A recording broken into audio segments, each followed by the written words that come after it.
Well, tomorrow's budget day, and I'm going to put forward a few guiding points for our Chancellor to help him a little bit, although if he's like the previous Chancellors, he's beyond help because they make a fundamental mistake, our Chancellors, of all political parties.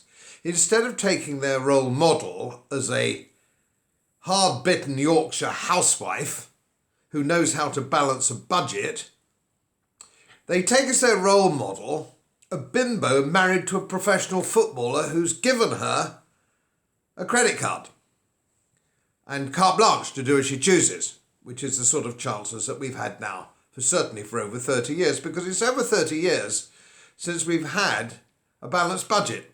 30 years, extraordinary, isn't it?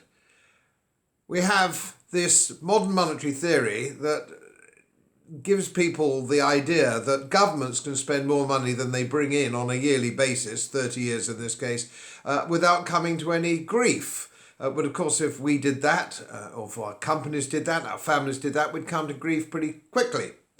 But apparently this doesn't apply to government. Now, we have a situation at the moment where the government is approaching £3 trillion worth in debt. Now, the figure you often hear is a figure over 2 trillion, which is big enough in its own right. 2 trillion, unimaginable to most of us, or most of the human mind. It's just too vast. But of course, he doesn't present his budget according to the principles of International Accounting. So he's presenting you with the sort of figures which are actually fake, because he doesn't bring into consideration public funding initiatives and public sector pensions, which of course are index linked and unaffordable in the private sector. Now, if it were UK PLC Limited and he produced his accounts in this way, he'd go to prison. It's quite illegal. And budget after budget after budget, no chancellors are actually picked up on this particular aspect. And they need to be, because it's going to do for us all in the end as the country, and it's not just our country, it's the same with the United States and other European countries, are going slowly bankrupt. And the reckoning will have to come sooner or later. Now, he's talking about, or the talk at the moment, and it's Tuesday and he's speaking tomorrow, the talk is to increase taxes. Now, let me tell you something about taxes. The trouble is with chancellors, they think if they increase taxes by 10%, they'll increase their revenue by 10%, and they don't. It doesn't work like that. It's never worked like that. You can increase your rates of taxation, but you don't increase your revenue, because people find ways of not paying it, or they become demotivated, therefore, and can't pay it. And you just get this knock-on effect, and we are more highly taxed now than we've ever been for 50 years. And I've made this point on videos before. We are paying more in tax now than we have paid for nearly 50 years. And if you don't believe me, look up the figures at the Alliance of Taxpayers, Taxpayers Alliance. Look it up. They've got it all there. And so is the EIA. Various other organisations have got the same thing. So the numbers are all there, just for the fact checkers. Hello, fact checkers, if you're watching. Do a bit of homework and look it up. And you'll find out for yourselves just how much this government is spending. Now, we have problems insofar as we waste so much money. We don't need to put taxes up. We waste, we squander too much money. And I've just made a few notes, and I'm just going to have a look at them here.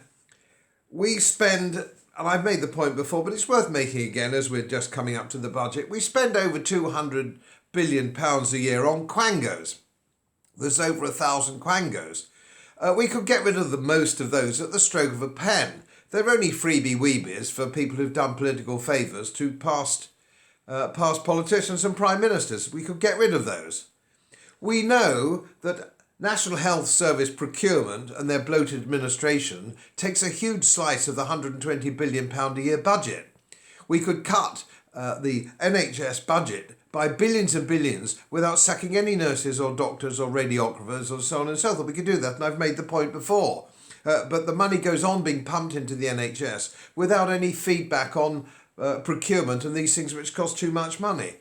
We spend around about £1 billion every single month on overseas aid, most of which is unaudited.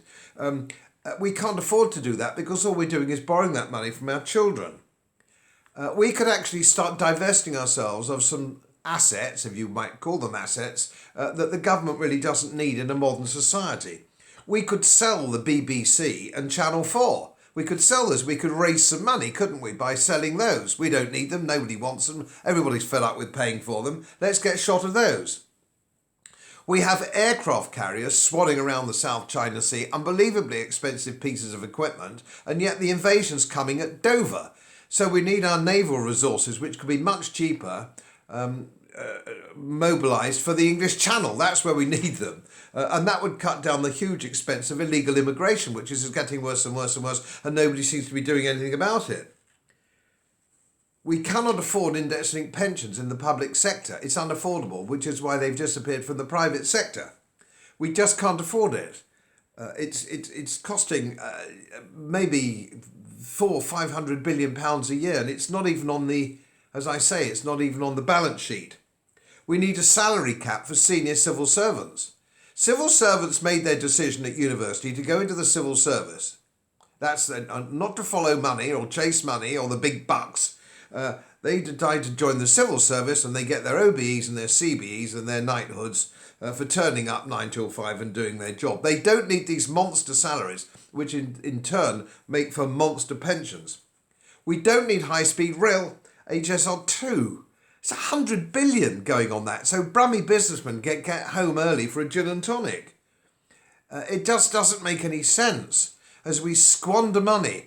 What the Chancellor needs to do is get rid of this reverse Robin Hood situation where they, and he's not alone in this, previous chancellors have done the same thing, where they want to rob from the poor and give it to the rich. And of course the biggest example of that is the moment is the green gig. All this green stuff, all the greeny stuff that Cameron came up with and eventually abandoned has all come back with Boris, subsidising wind turbines and all this kind of stuff which we know really is ineffective in energy production. And it's extremely expensive. This switch to electric cars and all this kind of thing makes energy more expensive, not just for ordinary people, but for manufacturing as well, which drives manufacturing offshore.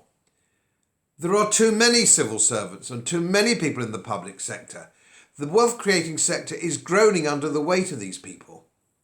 They have to be got rid of. And it's always the same. It's always the same. The small people pay.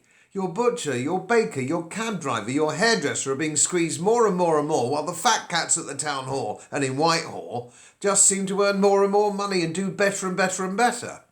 What we need is some radical thinking from a chancellor. It's got to be really radical and aggressive.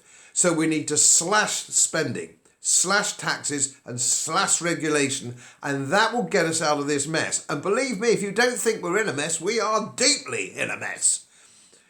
Deeply in a mess. If you actually look at the real national debt and the ratio to GDP, you'll find that it's round about the same percentage, which is 220% of GDP. It's round about the same as Greece.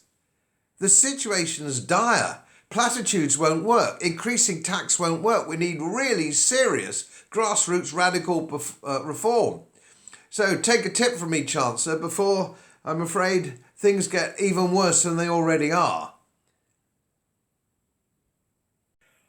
As most of you know, my work is very heavily independently research-based, and I get my information from all over the world. It would help if you press the subscribe button and the little bell next to it, because the more subscribers I have, the more likely it is that international independent research institutes will share their material with me. It's most helpful, and then of course I'll automatically share it with you. So, surprise, won't cost you anything.